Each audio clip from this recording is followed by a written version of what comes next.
General secretary in charge है, उन्होंने आपसे पार्टी के बारे में बताएंगे, आगे आने वाले चुनाव के बारे में भी वो यहाँ पर रह के आपसे जो भी लीडर्स हैं, वर्कर्स हैं, आज है, उनसे बात करेंगे। कुमारी शैलजा जी और श्री करण मारा, PCC president, Yashpal Arya, CLP leader, बड़े जोश के साथ अभी तकरीर किए। Harish Rawat ji, ex chief minister, जो हमारे साथ कैबिनेट में थे और यहाँ भी चीफ मिनिस्टर थे, आप सबको उनके बारे में मालूम है। प्रीतम सिंह, एक्स पीसीसी और CLP leader, Ganesh Godiyal, CWC member, Nasir Hussain ji, CWC member, Gurdeep Sappal ji, CWC member, Qazi Nizamuddin, Qazi दिख रहे हैं, हाँ अच्छा, तो Nizamuddin AICC secretary, Deepika Pandey AICC secretary और Sajjarita AICC secretary, Manoj Yadav ji AICC joint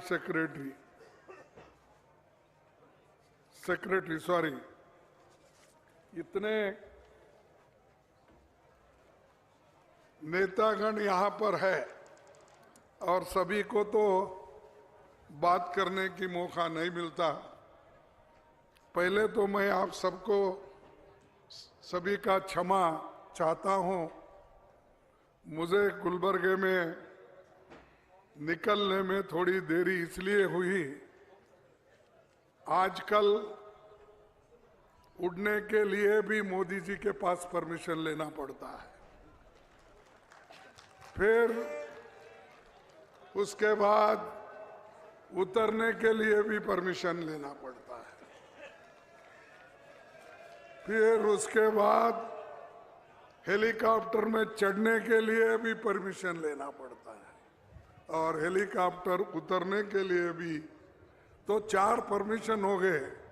एक तो फ्लाइट का चढ़ने का, उतरने का, एक हेलीकॉप्टर चढ़ने का, फिर उतरने का। तो इसीलिए थोड़ी देरी हो गई, मेरे से भी थोड़ी देरी हो गई।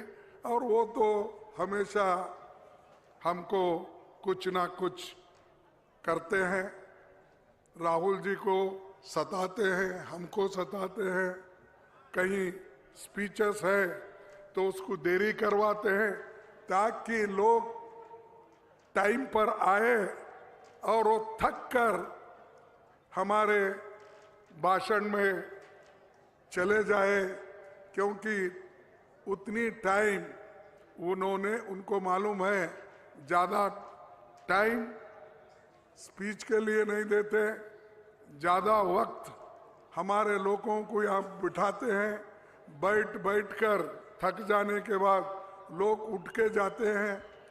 तो इसीलिए हमको ऐसे एक सरकार को निकालना है और वो निकालने वाले आप ही लोग हो सकते हैं। आप खासकर उत्तराखंड के लोग हिम्मत वाले हैं और सारे देश को बचाने वाले हैं। हिमालय के गोद में रहकर सारे देश को आप बचाते हैं। इसीलिए मैं आप सबको मेरे तरफ से धन्यवाद देता हूं। जो लोग मिलिट्री में ज़्यादा है, फौज में ज़्यादा है, अपनी जान देते हैं, जान गुमा लेते हैं और देश की आज़ादी को बचाते हैं। लेकिन आजकल देश को बचाने का क्रेडिट वो उत्तराखंड को भी नहीं देते, हिमाचल को नहीं देंगे, पहाड़ी इलाकों को भी नहीं देंगे। सर क्रेडिट मोदी साहब ही लेंगे, क्योंकि उनकी तो ये आदत है कि जितना चाहे उतना झूठ बोलो और भी बोलते जाओ। जितना ज्यादा झूठ बोलेंगे उतना लोग बोलेंगे कि ये सच है, समझेंगे। तो ये उनका हमेशा जो चल रहा है उसके बारे में आप सब सुबह उठते ही आप भगवान का, राम का फोटो नहीं देते या अपने धर्म के जितने भी गुरुज हैं उनकी फोटो, उनका क्या बोलते चेहरा आप नहीं देखेंगे। टीवी लगाए कि मोदी का चेहरा देखेंगे आप, भगवान का नहीं। और उसीलिए वो आगे ये प्लान कर रहे हैं कि मैं भी एक 10वें अवतार में, विष्णु के 10 अवतार ना, हाँ कितने हैं भाई? अरे तुम ही लोग समझते, हम तो गुलबर्गा दक्कन में रहने वाले कर्नाटक के। 10 अवतार में अब 11वां अवतार बनने के लिए निकले हैं। अरे भाई, हर आदमी को आस्था है, हर आदमी भगवान पे विश्वास रखता है, लेकिन राज्य अलग होता है, धर्म अलग होता है। धर्म की जगह धर्म होती है और राज की जगह, राज करने की जगह राजा अलग होता है। लेकिन यहाँ पर सब मिक्स चल रहा है, और जब आप मिक्सचर करते हो, इसमें अच्छा कौन सा बुरा कौन सा चुन नहीं सकते, बहुत मुश्किल होता है। तो ये हर जगह मोदी जी अपनी बात रखते हैं, कांग्रेस को ही गालियां देते हैं। सिवाय कांग्रेस, मैं समझता हूं उनके सपने में नेहरू जी आते हैं, उनके सपने में इंदिरा गांधी आती है, उनके सपने में राजीव गांधी आती है, उनके सपनों में सोनिया गांधी आती है, और उनके सपनों में आजकल राहुल गांधी तो उनको सोने ही नहीं दे रहे, इसलिए सपना भी नहीं गिर रहा, इसीलिए उन्होंने सोने भी नहीं दे रहे, इसीलिए सपना भी वहां नहीं पड़ रहा। तो डर रहे, तो डरा के अब हमारी जो यात्रा निकली थी अपना मणिपुर से, मणिपुर अच्छा यात्रा हुआ, नागालैंड अच्छा हुआ। जब हम अपने आसाम में एंटर हो गए तो वहां पर शुरू हो गई गड़बड़, रोकना, गाड़ियों को पत्थर मारना। क्यों भाई? जब राहुल जी अपनी यात्रा कन्याकुमारी दक्षिण से निकली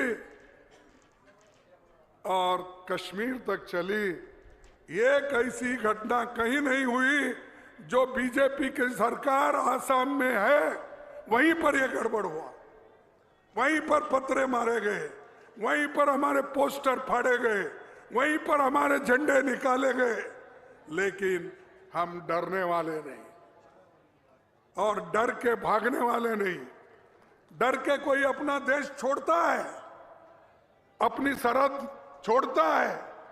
उस सरहद पे तो आप बैठे हैं। जब तक आप सभी लोग हैं, कांग्रेस पार्टी को कोई कुछ हिला नहीं सकता।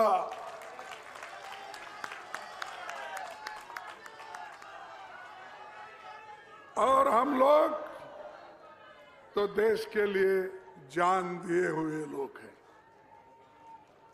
हमारी नेता इंदिरा गांधी जी ने इस देश को एक रखने के लिए अपनी जान दी। राजीव गांधी जी ने दिया देश को एक रखने के लिए, और इस देश के आजादी के लिए तो कांग्रेस पार्टी, महात्मा गांधी जी, जवाहरलाल नेहरू जी जेल में अनेक दिन रहे, अनेक साल रहे और आजादी मिली। तो भाइयों, मैं पूछता हूं यहां के बीजेपी के सरकार को और उनके पार्टी को, आपके लोग कितने दिन जेल में थे आजादी लाने के लिए? आपके लोग कितने मर गए आजादी के लिए लड़के? आपके घर कितने बर्बाद हो गए? अरे कांग्रेस पार्टी के तो लोग फांसी पे चढ़े, कांग्रेस पार्टी के लोग अपने घर बार छोड़ के आजादी के लिए लड़े, कांग्रेस के लोग कॉलेज सभी छोड़ के, पढ़ना लिखना छोड़ के बाहर आए, अपनी संपत्ति की परवाह न करते वो लोग आजादी के लिए लड़े। आप क्या कर रहे हो? संपत्ति जमा रहे हो, पैसा जमा रहे हो और देशभक्ति का नाम बोलते हैं। भाई, आपका एक आदमी तो बताओ कोई देश के लिए जान दिया, कुर्बानी दिए, कोई है? उनके घर में अगर मैं ये कहूं तो अच्छा नहीं लगेगा, कोई एक उनका घर का वॉचमैन, और एक दूसरा शब्द कहना चाहता हूं लेकिन अच्छा नहीं लगता मुझे, कि एक वॉचमैन भी नहीं बराबर, 1 इंच जमीन भी नहीं गई आपकी। नौकरी में लगे आप ब्रिटिशर के जमाने में, ब्रिटिशर के जमाने में भारत छोड़ो, जब गांधी जी ये बीड़ा उठाया आजादी के लिए, इन्होंने ब्रिटिश के जमाने में नौकरियों में घुसने लगे और सरकारी नौकरी मांगते फिरे। और ये हमको सिखाते हैं देश क्या है, आजादी क्या है, पैट्रियोटिज्म क्या है, हमको सिखाते हो। अरे तुम तो कुछ भी नहीं हो, हम सब कमाए, तुम आके कुर्सी पे बैठे और एक एक करके बेच के खा रहे हो। अब देश को भी बेच रहे हो। और जो पंडित जवाहरलाल नेहरू जी अपने आजादी के बाद जो बड़े बड़े कारखाने बनाए थे, बड़े बड़े डैम बनाए, मैं आपको अगर बताऊं, सिर्फ मैं यहां पर 1974 में आया था पंतनगर यूनिवर्सिटी देखने के लिए। मैं बोर्ड ऑफ रीजेंट था, मेरी उम्र उस वक्त 30 साल की थी। तो मैं ये पंतनगर यूनिवर्सिटी देखकर, एग्रीकल्चर यूनिवर्सिटी लुधियाना, पंतनगर, फिर वो हिमाचल में एक पोटैटो ये था सेंटर, ऐसे सब देखते हम बहुत घूमे थे। वो GB Pant university of agriculture and technology किसने बनाया? अरे बोलो भाई, किसने बनाया? अरे कांग्रेस ने बनाया। मोदी ने बनाया? नहीं ना, नहीं। और एनआईटी उत्तराखंड कौन बनाए? AIIMS, IIM Congress, HNM Congress, BHEL Congress, BHEL Rudrapur, HAL, BL, BL, ONGC, GAIL, SAIL, ये सब हमने बनाया। अरे आपका कुछ है तो दिखाओ। कई हजारों लोगों को नौकरी मिली है, सैकड़ों लोगों को नौकरी मिली है, बताओ। सिर्फ धर्म के नाम पे वोट लेना, ये देश के साथ गद्दारी है। हम सब मानते हैं, हमारे घर में बहुत से लोग पूजा करके ही घर से बाहर निकलते हैं, जितने भी हमारे लीडर्स हैं अपने माए बाप के पैर छू के ही बाहर निकलते हैं। तुमसे सीखना नहीं है हमको, ऐसे बनो जो नेहरू जी ने बनाया। हरी क्रांति हमने की, महिलाओं को, दलितों को सहूलतें देने का और इस देश का संविधान लिखने का नेहरू जी और डॉक्टर बाबा साहब अम्बेडकर ने जो काम किया वो आप सबके लिए किया है। और गरीबों के लिए मनरेगा स्कीम लाया, फूड सिक्योरिटी एक्ट लाया, सूचना का अधिकार दिया, और क्या नहीं दिया। जितना हमने किया इन्हों गरीबों के लिए कुछ नहीं किया। हमारे जमाने में गैस सिलेंडर 450 रुपए थी, तो इनके जमाने में 110 तक चली गई। अब वो वोट के लिए थोड़ा चीजें कम कर दिए हैं, ये सिर्फ वोट के लिए किए, दूसरे चीजों के लिए। तो भाइयों, उनका नजरिया अलग है, हमारा अलग है। हम देश के लिए बहुत कुछ कुर्बानी भी किए, काम भी किए। और नेहरू जी तो दूरदृष्टि वाले थे। उन्होंने देश को जितना विकसित किया, इन्होंने सिर्फ फ्रांस जाना, वहां माल खरीदना, फिर बुला के लाना यहाँ, फिर उसको हाथ पे हाथ, गले में गले। इससे मिले पाकिस्तान के वो कौन, बिरानी,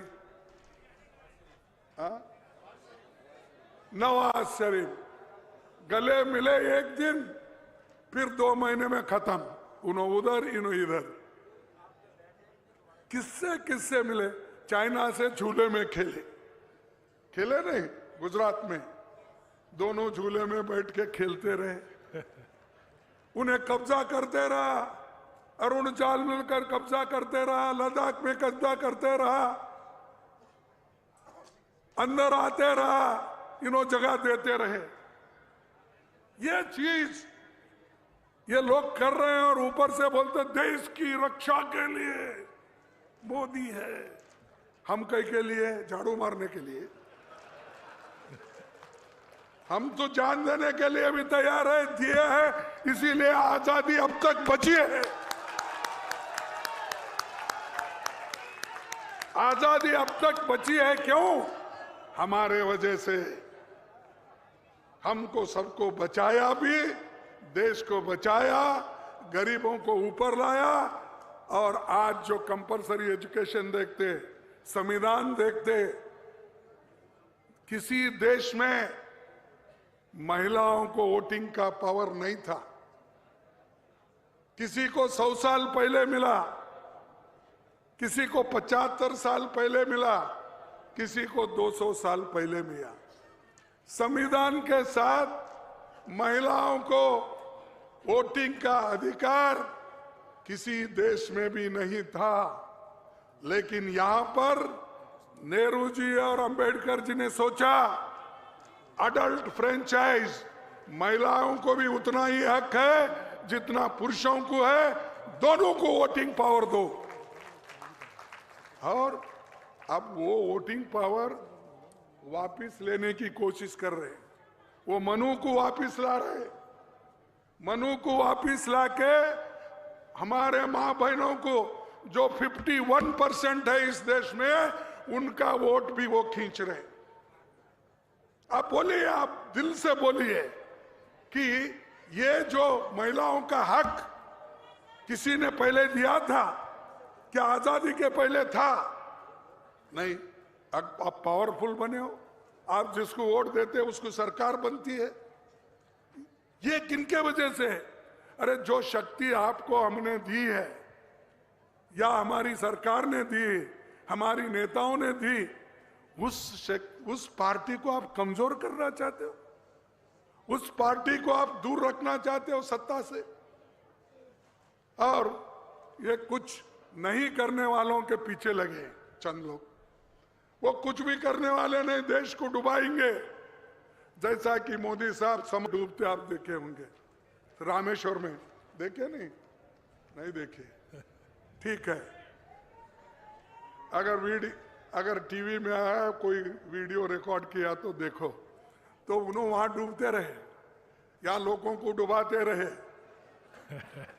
क्योंकि 2000 नोटबंदी, 15,000 रुपए आपको दूंगा एक एक,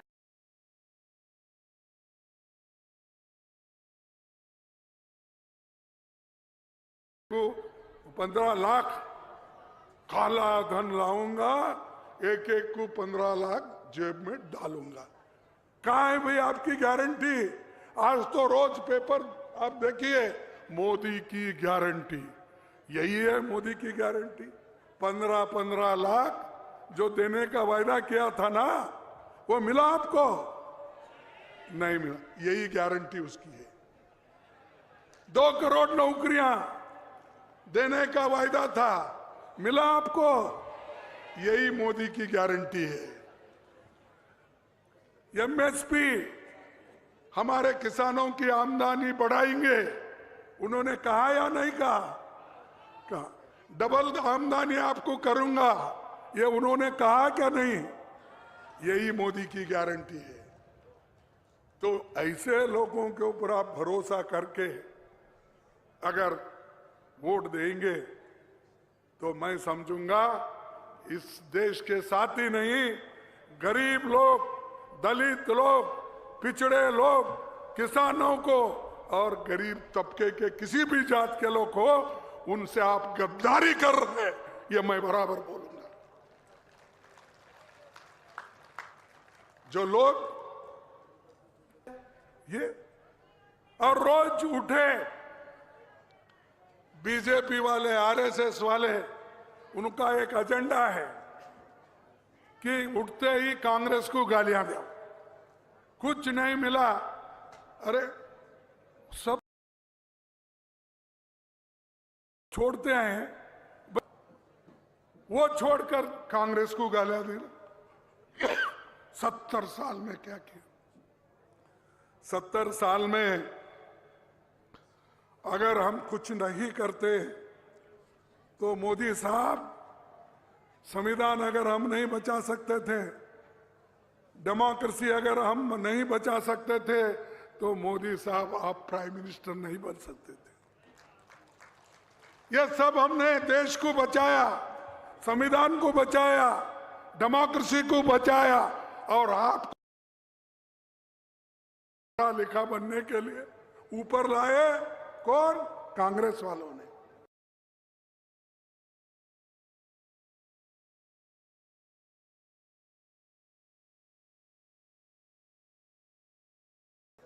नहीं तो आप चाय पीते, और मैं एक लेबर का बेटा, मैं भी कहीं तो काम, ये खेतियों में काम करता था, मेरे को हो उनको हो,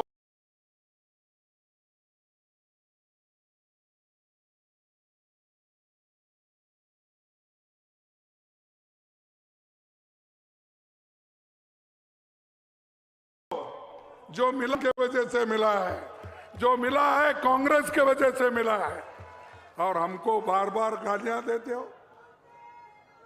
तो इसलिए भाइयों,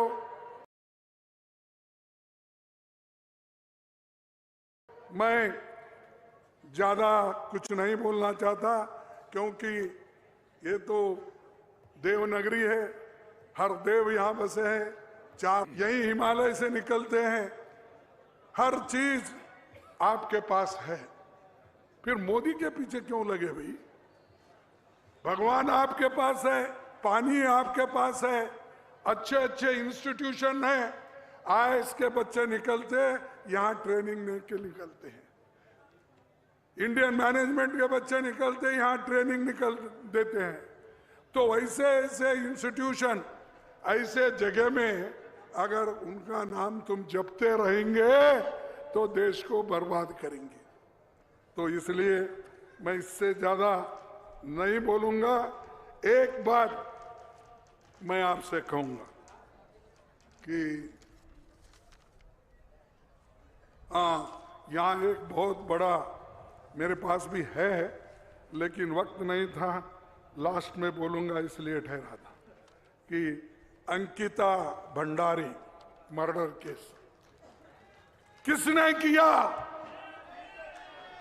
और क्यों आज तक बाहर नहीं आ रहा है?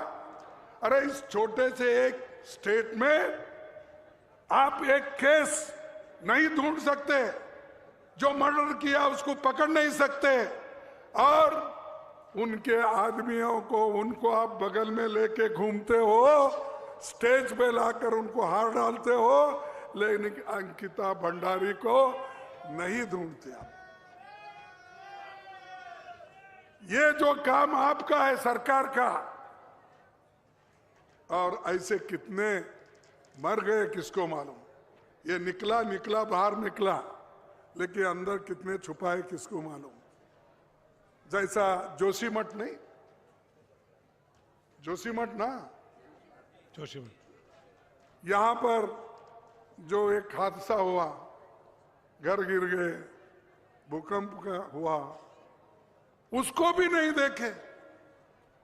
उसको कितनी मदद करनी थी वो नहीं किए, और ऐसे हादसाएं होते जाएंगे, उसके लिए आगे क्या करना चाहिए वो भी सोच नहीं है। तो ये ऐसी सरकार यहां पर बैठी है, ऐसे लोगों को आप निकाल के उखाड़ के फेंकना चाहिए। सत्ता से अगर नहीं निकालेंगे, आगे आप लोग ऐसे ही जुल्म सहते रहेंगे। और एक आपसे बहुत संबंधित है, आपके लोगों को भी बहुत ये संबंधित है, यहाँ के जो हमारे नौजवान बच्चे हैं उनको भी इससे वास्ता है।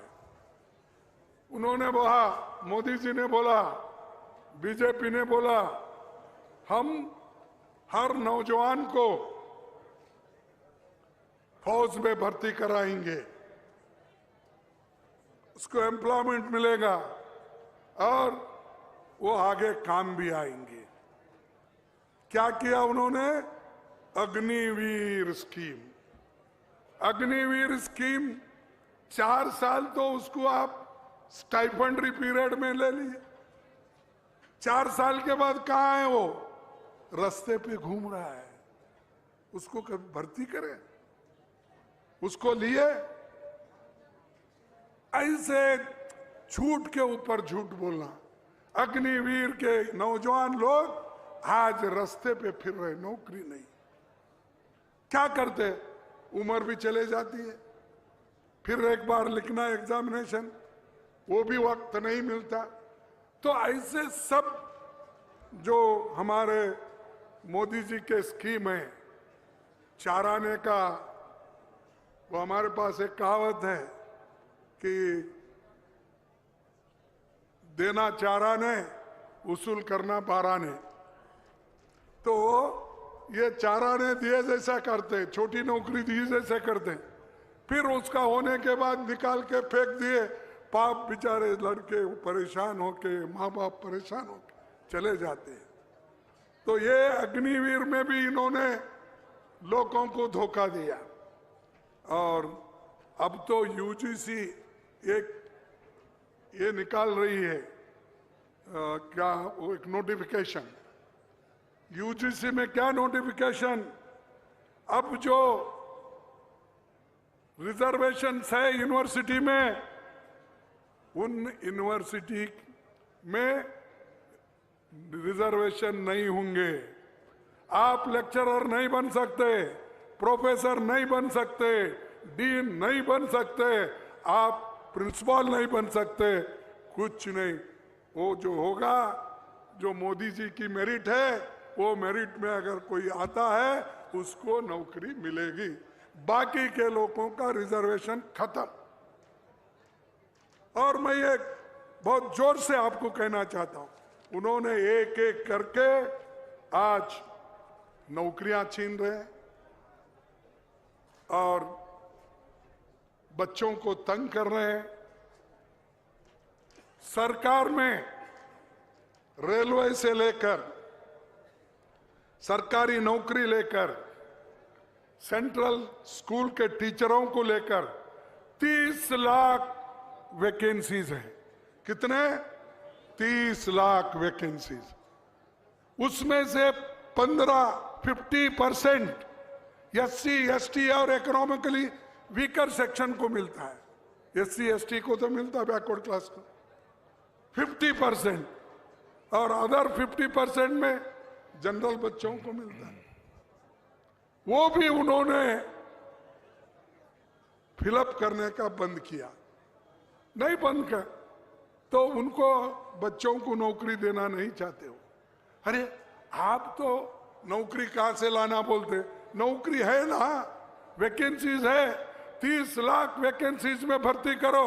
सिर्फ फोटो के लिए एक 15,000 भर्ती करना और वो जाके सर्टिफिकेट देते हैं लोगों को टेबल पे। आप देखे होंगे ना, हमारे मीडिया के भाई तो देखे होंगे, कोई और देखे या नहीं देखे, उन्होंने खुद ही जाके देते। अरे वो तो डिप्टी सेक्रेटरी का काम है, वो तो क्लर्क डिस्पैचिंग क्लर्क का काम है, वो काम भी नहीं करते।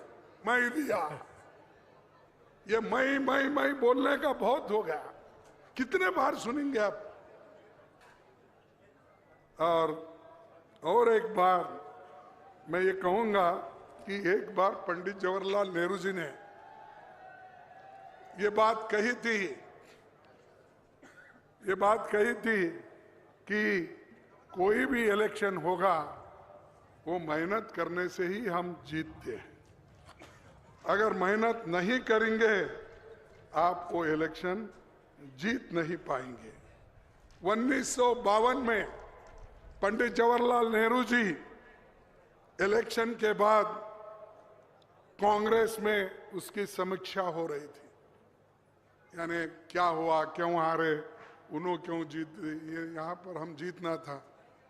तब उन्होंने उनके प्रश्न को उत्तर देते हुए पंडित जवाहरलाल नेहरू जी ने कहा, चुनाव में हम वहां सफल रहे जहां हमने जनता के बीच काम किया।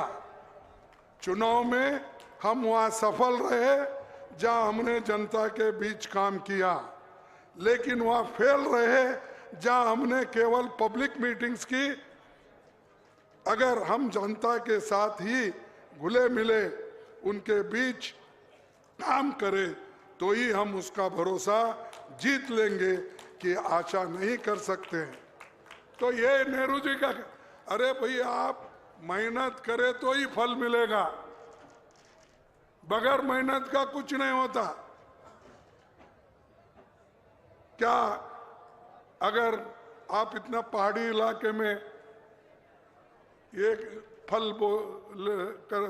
अपना फल लगाते हो, फिर उसको लेते हो, उसको तोड़ते हो, दूसरे तरफ एक्सपोर्ट करते, ये सब मेहनत के वजह से कुछ पैसे मिलते हैं। सिर्फ सब चीजें अल्लाह के नाम से नहीं मिलता, मेहनत करना पड़ता है। तो एक बात मैं आखिरी में बोल के समाप्त करूंगा, क्योंकि आप सुबह से यहाँ बैठे हैं और मेरे गलती के वजह से यह ऐसा हुआ, ये मैं समझता हूँ। लेकिन एक छोटी सी कहानी बोलूंगा, इससे कोई संबंध नहीं और किसी के लिए। एक मंदिर थी और एक मस्जिद थी, वहाँ नजदीक नजदीक थे, और दो दोस्त थे, एक हिंदू था एक मुसलमान था। तो दोनों काम नहीं करते थे। वो दो जब सोमवार के दिन शिवा के टेम्पल के सामने ठहर के भगवान के नाम से कुछ दो, शिवा के नाम से कुछ दो बोल के पुकारते थे। फिर जब फ्राइडे होता है उस दिन मस्जिद के सामने जाके पुकारते थे, अल्लाह के नाम से कुछ दो, अल्लाह के नाम से कुछ दो। तो लोग एक दिन दे, 2 दिन उनको दान दिए। फिर बाद में लोग बोले कि भाई रोज रोज यही काम कर रहे, तो छोड़ दिए, उनको देखना भी छोड़ दिया। फिर वो जनता का आकर्षण करने के लिए वो क्या कर दिए, एक दिन वो मंदिर और मस्जिद के सामने खड़ी धूप में एक पैर पे ठहरे, एक पैर अल्लाह के नाम से दो, ऐसे भगवान के नाम से दो बोल के चिल्लाने। बाजू में एक गटार थी, गटार एक पैर पे ठहरे थे, कड़ी धूप थी, बाजू में एक मोरी थी, तब उस वक्त एक आदमी को इतना ठहर ठहर के धूप में चक्कर आ गया, एक गिर गया। फिर एक आदमी उसको उठाने गया, वो मोरी में गिर गया। तब लोग बोले अरे अरे अरे गिर गया भाई, उठाओ उठाओ उठाओ। क्यों? अरे पानी लाओ पानी लाओ। कोई पानी लाया, कोई बोले दूध दो, कोई दूध दिया, कोई बोला ब्रेड खिलाओ उसको, कोई ब्रेड खिलाया। तो सब उठा के उसको लेके गए हॉस्पिटल को। हॉस्पिटल को लेके जाने के बाद उसको पूछे लोगों ने, अरे भाई कैसा है, ठीक है क्या? हाँ ठीक है साहब। क्या है? अल्लाह देता भी है, टांग तोड़ के देता है। उन्होंने कहा भाई मुझे मिला, पानी मिला, ब्रेड मिला, सब कुछ मिला, लेकिन गिरने के बाद मिला मेरी टांग टूटी, इसीलिए अल्लाह देता भी है तो टांग तोड़ के देता। तो ऐसा बगैर मेहनत से कुछ नहीं होता, नहीं तो टांग ही टूटता है। आपको मेहनत करना पड़ना, आप सबको लड़ना पड़ेगा और हम आपके साथ हैं। राहुल जी तो रात दिन मेहनत कर रहे हैं और हमको ये जरूरी है कि आज हम भी वो काम करते रहे।